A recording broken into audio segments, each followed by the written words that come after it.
নমস্কার।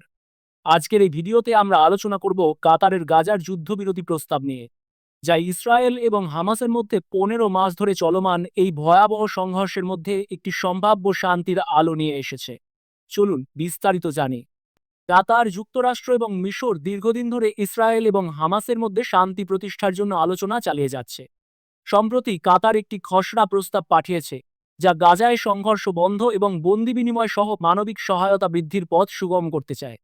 এই প্রস্তাবের প্রথম ধাপে ৩৩ জন ইসরায়েলি বন্দী মুক্তি দেওয়ার কথা বলা হয়েছে। এদের মধ্যে নারী, শিশু, ৫০ বছরের বেশি বয়সী পুরুষ, আহত এবং অসুস্থ ব্যক্তিরা অন্তর্ভুক্ত।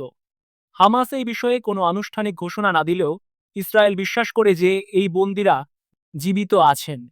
যদি প্রথম ধাপ সফলভাবে বাস্তবায়িত হয়, তাহলে ১৬ দিনের মধ্যে দ্বিতীয় ধাপ শুরু হবে।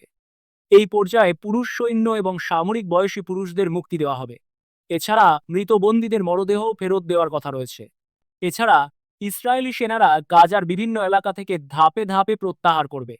তবে গাজার সীমান্ত এলাকার নিরাপত্তা রক্ষার জন্য ইসরায়েলি বাহিনী কিছু স্থান এখনও নিয়ন্ত্রণে রাখবে। ফিলাডেলফি করিডোর সহ দক্ষিণ গাজার বিভিন্ন এলাকা বিশেষ নিরাপত্তা ব্যবস্থা নিয়ে পরিচালিত হবে। এখানকার বাসিন্দাদের ফিরে আসার সুযোগ দেওয়া হবে, তবে কোনো অস্ত্র সেখানে প্রবাহিত হতে পারবে না। প্রস্তাবের একটি গুরুত্বপূর্ণ অংশ হল বন্দি বিনিময়। যেসব ফিলিস্তিনি বন্দী হত্যা বা মারাত্মক আক্রমণের জন্য সাজাপ্রাপ্ত, তাদের মুক্তি দেওয়ার কথাও রয়েছে। তবে এই বন্দির সংখ্যা জীবিত ইসরায়েলি বন্দীদের উপর নির্ভর করবে। গাজার মানুষ বর্তমানে এক গুরুতর মানবিক সংকটের মুখোমুখি। কাতারের প্রস্তাবে গাজায় আন্তর্জাতিক মানবিক সহায়তার পরিমাণ উল্লেখযোগ্যভাবে বৃদ্ধি করা হবে। এই সহায়তা গাজার ক্ষতিগ্রস্ত জনগণের জন্য জীবন রক্ষাকারী হতে পারে।